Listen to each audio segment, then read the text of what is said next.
Hey guys, welcome back to another video. I thought today I would tell you guys all about my first hospital experience. I've had a lot of questions about it lately and I thought it would be the perfect time to tell you guys all about my first hospital experience.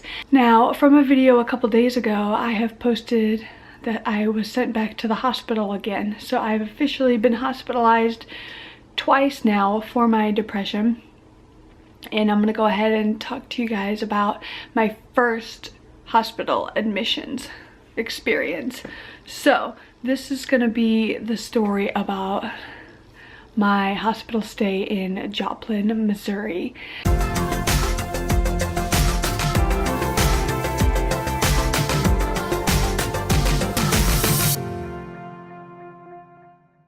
It all started on November 27th. It was a Tuesday and I had gone into my counseling session, and by the end of the counseling session I had to be basically admitted. They weren't going to let me leave the school unless it was in an ambulance or I was on my way to the ER. My roommate Jessa, she came to the school and she drove me to the ER, and I was admitted right there on the spot. They knew I was coming. The school had called saying that I was coming, so they were waiting for me, and they took me back to a psych area. From there, security took all my things. They took my book bag, they took my coat, and then this nurse came and got me, and she took me to a bedroom. And from there, I basically had to strip all my clothes, and I had to wear these hospital gowns that were made out of paper, and they were a particular color because patients who aren't there for psych, they wear like normal scrubs, and for psych patients we had to wear paper green scrubs so security could tell the difference basically. So I was wearing these green scrubs, and then I was told to stay in the bedroom. And Jessa came back with me and we basically sat there, and then a sitter came, and a sitter is basically a babysitter where she sits in the room with me. And then during my time in that bedroom, some nurses had come in and they drew my blood and they asked me questions, and then people were just kind of coming in and out, and then I think an hour and 45 minutes passed, and then security came and they told me that I was being moved to a psych ward overflow area. It's not an unofficial psych ward, but it's a lockdown unit for the ER overflow for psych. Security came and got me, and they took me to this psych ward, and it was men and women together. It was a weird experience. I didn't think I was going to be there as long as I was, but they put me in the room. Nurses came and checked on me every 15 minutes, and then a few hours passed and they brought Jessa in. I had been asking for Jessa for hours, and Jessa on the other end had been asking to come be with me, and you know, a few hours had passed and we were both nagging on different ends, and they eventually let her come back with me, and she remained with me for a few hours until I think about 6 o'clock. Now after she left, I was in this room by myself for I believe 26 hours. I waited there. I ended up spending the night in this overflow psych ward. Some people with a stretcher came in the next morning, so this was November 28th on a Wednesday. They came in saying that there's a bed available in Joplin, would you like to go? And I said there's no beds available here, you know, like I live here, I'd like to stay here. And they said no, it's either Branson or Joplin. So I was like, okay, I'll go to Joplin. So they put me on the stretcher, and it was like an hour-long ambulance ride. I was admitted into Joplin around noon on the 28th of November. You know, I had to put on different scrubs because it was a different hospital. At this hospital, they weighed me, they took my vitals, and then security came and took my stuff again, and it was in like a locked closet. And then they took my laptop and my phone and my wallet, like all the stuff, and they locked it in a safe in the security area. From there, they took me to my room, and then I eventually broke down. All the tears that I had been repressing came out, and I broke down. I was crying. I couldn't stop crying, but I was like kind of hiding it so no one could tell that I was crying. But I was just in my room, and I basically waited until someone came in, and I think it was like 20 minutes or so, and a nurse came in, and you know, we had to come up with a password, so whoever called or came and visited me at the hospital had to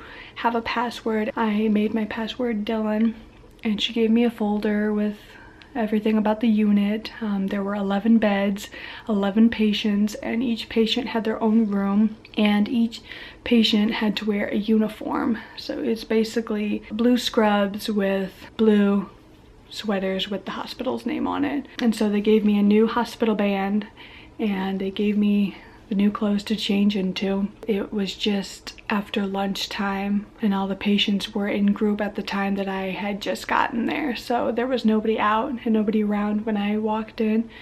So, you know, I sat in my room for hours just crying, and I eventually came out and they gave me lunch. I only took a bite of the hamburger and had some fries, but my stomach was just too upset and I was just too emotional to eat.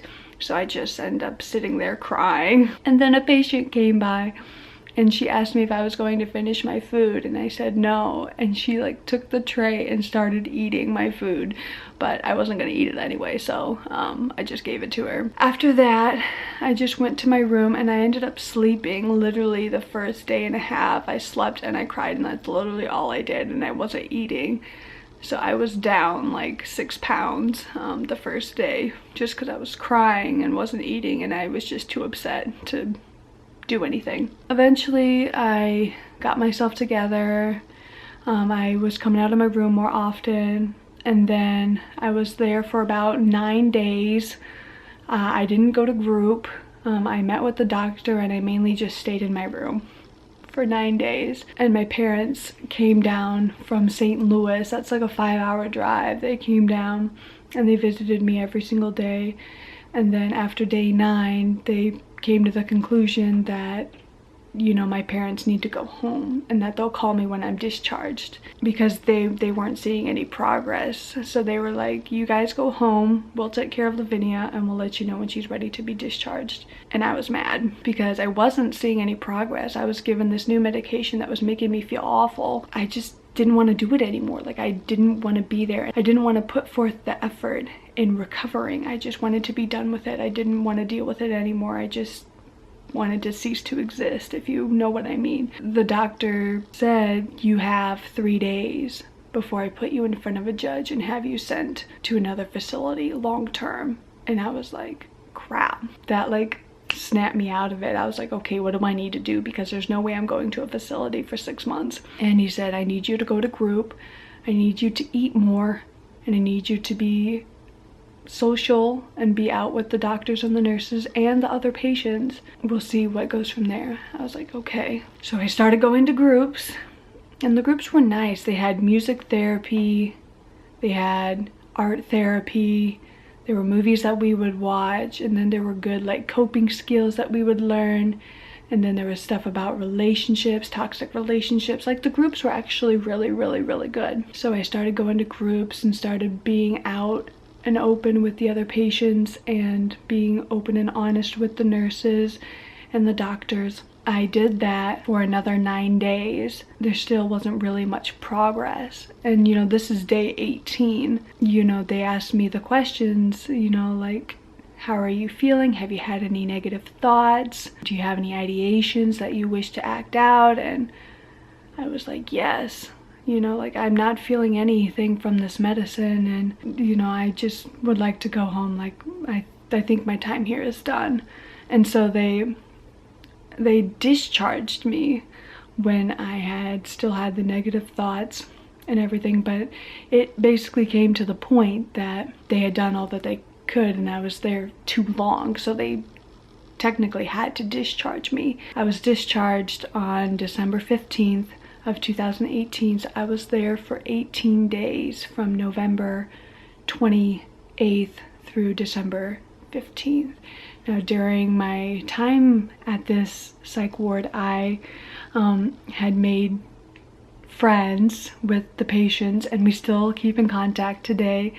which is really, really, really neat because we encourage each other, we love on each other, and we support each other.